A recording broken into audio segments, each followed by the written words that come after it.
Hello everyone, আজকে আমরা 2009 সালে মুক্তি পাওয়া একটি মুভি নিয়ে কথা বলবো যার নাম ওয়ার্ন, যাকে বাংলায় অনেকে আইস ড্রাগন নামেও চেনে। আজকের গল্পে আমরা দেখব মানুষের সাহস কি সত্যি দানবের শক্তিকে হারাতে পারে, আর কত দূরে গেলে একজন মানুষ নিজের ভয়ের সঙ্গে যুদ্ধ করে নিজেকে নিজের নায়ক বানাতে পারে। চ্যানেলটা সাবস্ক্রাইব করে সবাই পাশে থেকো। তো চলো শুরু করি। বরফে ঘুমিয়ে থাকা 10,000 বছরের সেই অভিশপ্ত ড্রাগনের গল্প ওয়ার্ন। গল্প শুরু হয় একটি অত্যন্ত ঠান্ডা জায়গা আলাক্সা থেকে।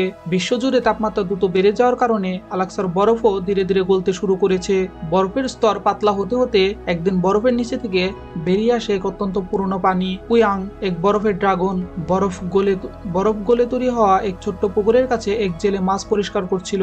মাছের কাঁটা বের করতে গিয়ে তার আঙুল কেটে যায়। সে ক্ষত ধুতে হাত পানিতে দিল, আর ঠিক তখনই তার রক্তের একটি ফোঁটা পানিতে পড়তেই ঘুম ভেঙে যায় ড্রাগনের। সে 10,000 বছর ধরে বরফের নিচে বন্দী ছিল, অত্যন্ত ক্ষুধার্ত।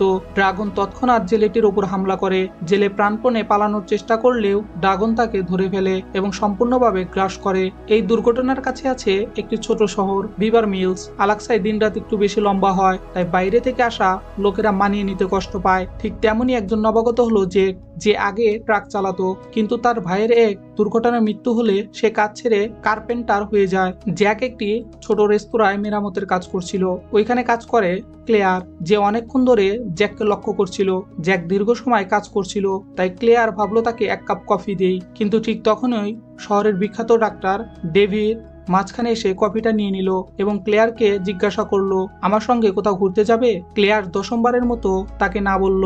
ডেভিড প্রতিবারের মতো রাগ করে চলে গেল। পরে ক্লেয়ার জ্যাকের কাছে ক্ষমা চাইলো, কফিটা তোমার জন্য এনেছিলাম, যাই হোক যদি ক্ষুধা লাগে ভেতরে চলে এসো। জ্যাকেরও ক্ষুধা পেয়েছিল, তাই সেও রাজি হয়ে যায়। ডাইনারের ভেতর তার দেখা হলো অ্যাডানা নামে একটা বৃদ্ধ মহিলার সাথে।